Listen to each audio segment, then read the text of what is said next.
Tuscan री limited films हैं वो मैन्युफैक्चर करता है। फिल्म का यूज़ सिनेमा इंडस्ट्री में किया जाता है। फिल्म को जब एक बार जब वो मैन्युफैक्चर हो जाता है तो उसे सर्कुलर कंटेनर में पैक कर दिया जाता है और स्टोर कर दिया जाता है स्पेशली कंस्ट्रक्टेड क्रेट्स में, जो कि प्रोटेक्टो से बने हुए होते हैं। ये जो क्रेट्स हैं ये कंपनी का एक जो स्पेशल डिपार्टमेंट है उन डिपार्टमेंट उन क्रेट्स को मैन्युफैक्चर करता है और स्टोर फिल्म्स को जो स्टोर करता है, मेंटेन करता है। अब वो डिपार्टमेंटल की कॉस्ट है क्रेट्स को बनाने की, ठीक है। वो इस तरीके से कहा डायरेक्ट मटेरियल इंक्लूडिंग प्रोटेक्टो ये over head department manager depreciation of machine, और डेप्रिसिएशन ऑफ मशीन जो है वो रिप्रेजेंट करती है जो कॉस्ट ऑलरेडी इनकर हो चुका है उसको रिप्रेजेंट करती है, इसलिए हमारे लिए संक कॉस्ट है यानी इररिलेवेंट है, हमारे डिसीजन मेकिंग में किसी काम का नहीं है। मेंटेनेंस ऑफ मशीन, इसमें ध्यान रखने वाली बात यह है कि जब तक मशीन है तभी तक उसकी मेंटेनेंस हो सकती है, मशीन है तो मेंटेनेंस का खर्चा कहाँ से लगेगा। Rent portion of warehouse 9,000 रुपये का है, इसको पॉइंट को बाद में देखेंगे। अदर मिसलेनियस कॉस्ट इतनी है। Administration overhead 20% of direct cost है, यानी अगर इस तरीके से लिखा रहता है 20% direct cost, 20% of direct labour, direct material, या किसी भी तरीके से इस तरीके से लिखा होता है इसका मतलब अलोकेटेड होता है वो, तो ये अलोकेटेड फिक्स्ड कॉस्ट है हमारे लिए, तो ये इररिलेवेंट है हमारे लिए। ये चीज़ भी हमारे लिए यानी दो चीज़ इररिलेवेंट है, एक तो ये एडमिन वाला इररिलेवेंट है हमारे लिए, दूसरे डेप्रिसिएशन जो है हमारे लिए ये इररिलेवेंट है, ठीक है। अब देखते हैं एक मैक्स एसोसिएट है जो कि अप्रोच करता है टस्कन री लिमिटेड को और ऑफ़र करता है कि क्रेट और जो क्रेट को बनाना है और जो उसको मेंटेन करना है वो हम कर देंगे उसके लिए, और वो कहता है कि 4 साल तक ये हम कर देंगे और हर साल आपसे मेंटेन करने का तो 50,000 रुपये लेंगे और हर साल बनाने का 2.5 लाख रुपये आपसे लेंगे, ठीक है। और दूसरे में कहता है कि कोई नहीं, चलो मेंटेन आप कर लो, बनाने के लिए हम पे छोड़ दो। फिर तीसरे में कहता है कि चलो मैन्युफैक्चर आप कर लो, बना मेंटेन करने के लिए तो कम से कम हमें दे दो, ये बात कहता है। यानी पहले में कहता है मैन्युफैक्चर मैं करूँगा, मेंटेन मैं करूँगा। दूसरे में कहता है कि मैन्युफैक्चर मैं करूँगा, मेंटेन आप कर लेना। तीसरे में कहता है कि मैन्युफैक्चर आप कर लेना लेकिन मेंटेन मेरे को करने दो। और इन सब में फिर ये 3 अल्टरनेटिव है, तो इससे रिलेटेड इनके अलग अलग कॉस्ट भी दिए हुए हैं। अब हमें बताना है कि कौन सा कॉस्ट जो है वो अच्छा है, कौन सा अल्टरनेटिव मतलब अच्छा है।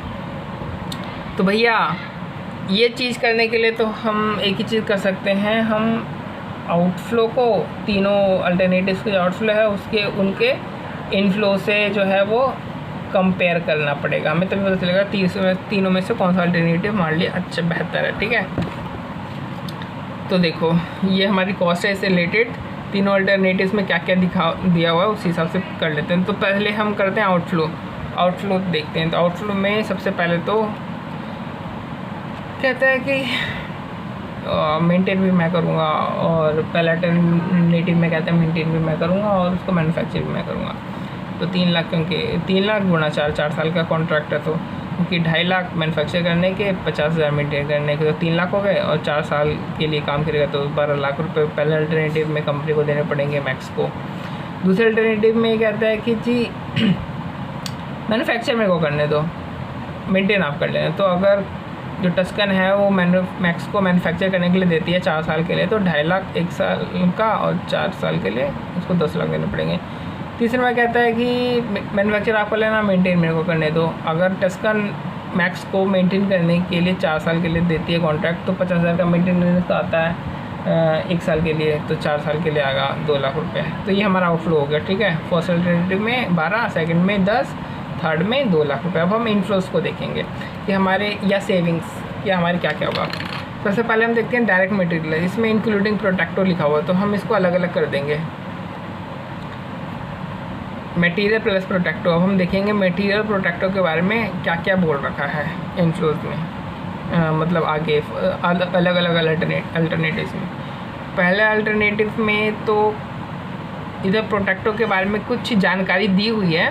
कहता है कि हमने 4 साल पहले प्रोटेक्टो का स्टॉक खरीदा था 2 लाख रुपए का, और पिछले साल ही हमने इसका सिर्फ एक भाग यूज़ किया, 1/5 पार्ट यूज़ किया है, और 4 साल इसे अभी और चलना है स्टॉक को। मतलब हमने 4 साल पहले खरीदा था और अब हमने जाकर के 1/5 पार्ट इसका यूज़ किया है, तो मतलब 3 साल तो यूज़ हुआ नहीं, आखिरी साल यूज़ हुआ है, अभी पिछले साल ही यूज़ हुआ है, लेकिन सिर्फ 1/5 पार्ट यूज़ हुआ है, यानी ये इरेगुलर स्टॉक एक तरीके का, ठीक है। और सबको पता है रेगुलर स्टॉक होता है तो उसका कॉस्ट क्या होता है, उसका कॉस्ट होता है NRV, क्योंकि इरेगुलर होता है, रेगुलरिज्म होता नहीं है, तो इरेगुलर स्टॉक का कॉस्ट होता है NRV। यानी अगर हमारी सेविंग होती है प्रोडक्ट के ऊपर तो NRV के ऊपर ही NRV को हम सेविंग मान के चलेंगे, है ना। ओरिजिनली जो है ये 1000 पर टन का आया था, बट इसकी रिप्लेसमेंट को आज हम खरीदने जाए तो 1200 पर टन का मिलेगा, यानी 2 लाख रुपये हम का जो प्रोडक्ट हमें खरीदा था वो 1000 पर टन के हिसाब से खरीदा था। और लेकिन आज 4 साल बाद उसको खरीदे जाएंगे तो 1200 पर टन का मिलेगा, लेकिन इसको बेचना हो तो सिर्फ 800 रुपये पर टन पे ही बिकेगा। इसके बारे में ये बात कह रखी है, ठीक है।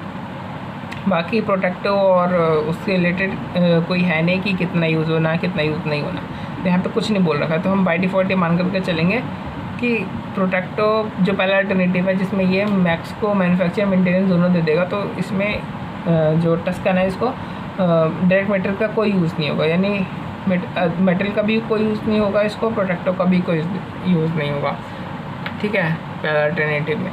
दूसरा अल्टरनेटिव में कह रहा है कि सिर्फ चूँकि ये मेंटेन करेगा किट्स को, इसलिए इसको सिर्फ 10% मटेरियल की रिक्वायरमेंट होगी। थर्ड अल्टरनेटिव में इसको सिर्फ 90% ऑफ द मटेरियल चाहिए, मटेरियल मतलब इंक्लूडिंग प्रोटेक्टो। पहले में कुछ नहीं चाहिए, तो पहले में देखो आप इनको अलग अलग कर लो, प्रोटेक्टो कितना मैट कितना है, तो अगर आप अलग करोगे तो पिछले साल 2 लाख रुपए का सामान आया था, मतलब 4 साल पहले 2 लाख आया था, 1/5 पिछले साल यूज़ है, 1/5 मतलब कि 40,000, यानी प्रोटेक्टो पिछले इसमें से पिछले साल की एक और शीट है ये, तो इसमें से 40,000 तो प्रोटेक्टो का हो गया, और मतलब ये मैट कितना हो गया, 1 लाख का मैट हो गया अदर मटीरियल, ठीक है। अभी इस फर्स्ट अल्टरनेटिव में इसका कोई यूज़ नहीं है, ये हमारा खर्चा हमारा बच जाएगा। तो फर्स्ट अल्टरनेटिव में मटीरियल 1 लाख का 1 लाख बच जाएगा, और जो प्रोटेक्टो है वो 1,28,000 आएगा। प्रोटेक्टो देखो 1,28,000 कैसा आया,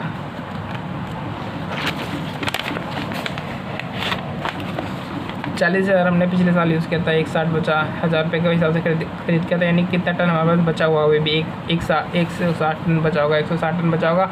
और इसका कॉस्ट कितना होता है, यानी तो सेविंग कितनी होगी, कॉस्ट होगी, और कॉस्ट हम इसको NRV मानते हैं क्योंकि रेगुलर है।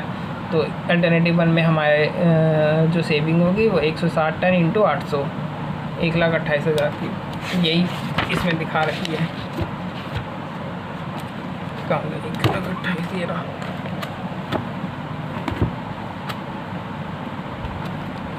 दूसरे में कहता है कि चूँकि ये सिर्फ मेंटेन करेगा तो उसको सिर्फ 10% मटेरियल की रिक्वायरमेंट होगी, यानी मटेरियल की सेविंग इसमें से 10% की रिक्वायरमेंट होगी, यानी 10,000 की रिक्वायरमेंट रहेगी, सेविंग हमारी 90,000 होगी। तीसरे अल्टरनेटिव में कहता है कि 90% मटेरियल की रिक्वायरमेंट होगी, यानी सेविंग हमारे सिर्फ 10,000 बच जाएगी। उसी तरीके से क्योंकि मटेरियल इंक्लूडिंग प्रोटेक्टो है, प्रोटेक्टो के साथ भी यही होगा। इस बार अगर हम कुछ भी यूज़ नहीं कर रहे हैं, 100% हमें सेविंग हो रही है। सेकेंड अल्टरनेटिव में हमारे पास हमें जो बचेगा वो कितना बचेगा, 10% यूज़ होगा सेकेंड अल्टरनेटिव में। तो इसका 10% निकालो, देखो ये 90% आता है क्या, 1,28,000 का 90%, हाँ ये 90% है, ये 10% है, ठीक है। तो हमने इसका देख लिया मटेरियल प्रोटेक्टो का।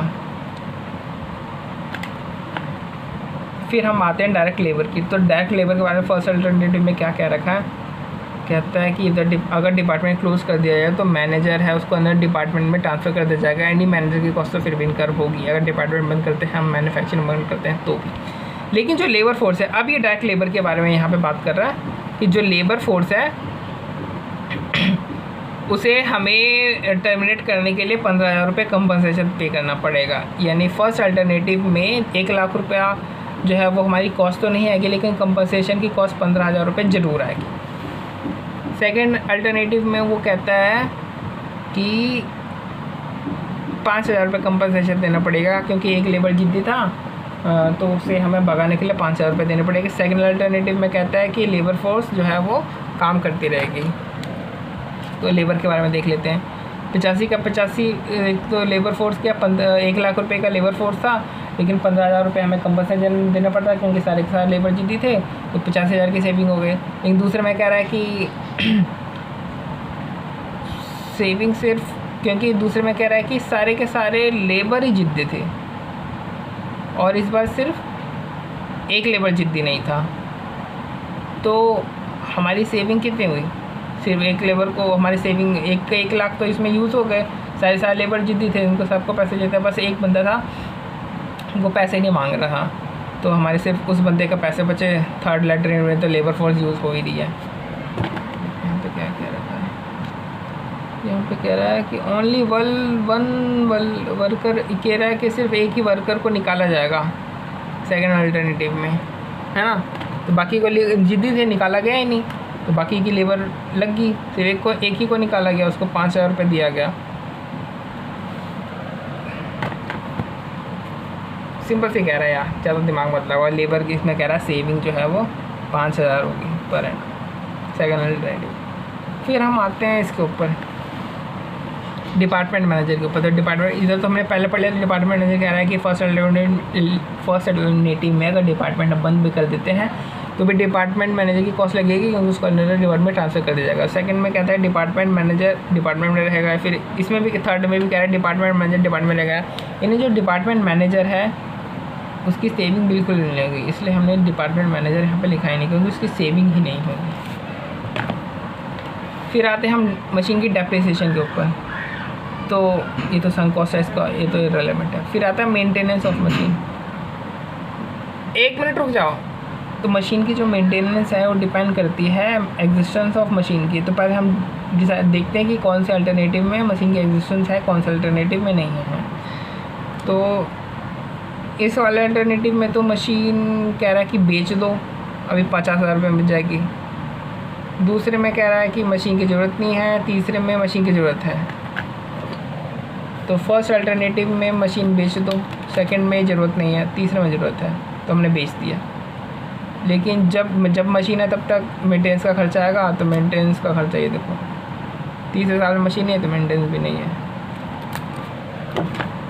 फिर रेंट के बारे में कहता है कि इसने सिर्फ एक पोर्शन ऑफ वेयर हाउस है वही ये यूज़ कर रहा है, पूरा का पूरा वेयर हाउस नहीं कर रहा, तो उसने रेंट को अलोकेट कर दिया आधे से 9,000 रुपया। लेकिन अगर आपने पूरा का पूरा वेयर हाउस लिया तो आपका जो रेंट है वो पूरा का पूरा पड़ेगा। आप रेंट से छुटकारा नहीं पा सकते ना कि आधा रेंट दिखा दे क्योंकि हम आधा पोर्शन यूज़ कर रहे हैं, लेकिन ले पूरा रखा है रेंट, पूरा का पूरा पोर्शन। तो आइए 5 मिनट रुक जाओ। देखो इस वाले में फिर रेंट के बारे में क्या कह रहा है। फर्स्ट अल्टरनेटिव में रेंट के बारे में कह रहा है जो डिपार्टमेंट है उसने वेयर हाउस स्पेस को एक्वायर किया 8,000 पर एनम में, बट वो हाफ स्पेस यूज़ करता है, रेस्ट आइडल है। तो आइडल है तो अब वो मैन्युफैक्चर नहीं कर रहा, मेंटेन भी नहीं कर रहा, तो ये पूरा का पूरा उसको ज़रूरत पड़ेगी नहीं। ठीक है, यहाँ पे इसकी ये सेविंग हो जाएगी।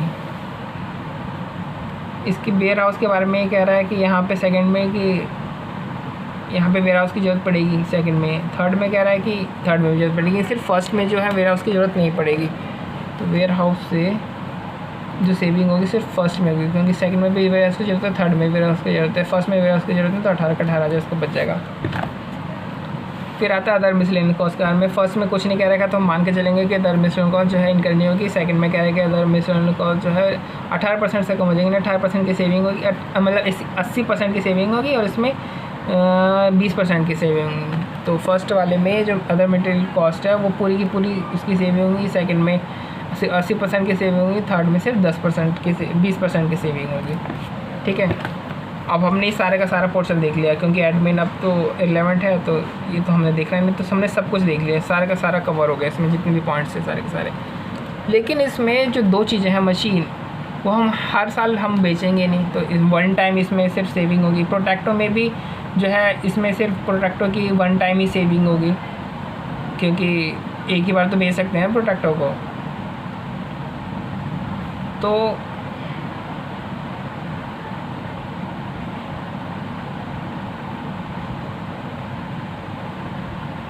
क्योंकि देखो यहाँ पे ना ये चीज़ ना ये सेल हो रही है यहाँ पे, और यहाँ पे एक्सपेंसेस होने थे बट वो बच गए, ये एक्सपेंसेस के बारे में। तो हर साल एक्सपेंसेस होने थे बट सेल तो एक ही बार होती है ना, तो इसलिए इसकी जो भी आया उसको हमने इंटू 4 से कर दिया, इसके जो भी आया एक ही बार उसको रखा। फिर हमारा टोटल इनफ्लो आ गया, हमने माइनस कर दिया आउटफ्लो से। देखो 12 लाख, 10 लाख, 2 लाख का आउटफ्लो था। हमने इसको कंपेयर किया तो भैया पता चला कि हमारा तो तीनों के तीन नेगेटिव ही आ रहा है, तीनों फिगर नेगेटिव आ रही है। तो कोई भी हमें अल्टरनेटिव नहीं चुनना चाहिए, हमें ये पता चलता है इससे। इतना सिंपल सा एक क्वेश्चन था और ज़्यादा बड़ा क्वेश्चन नहीं।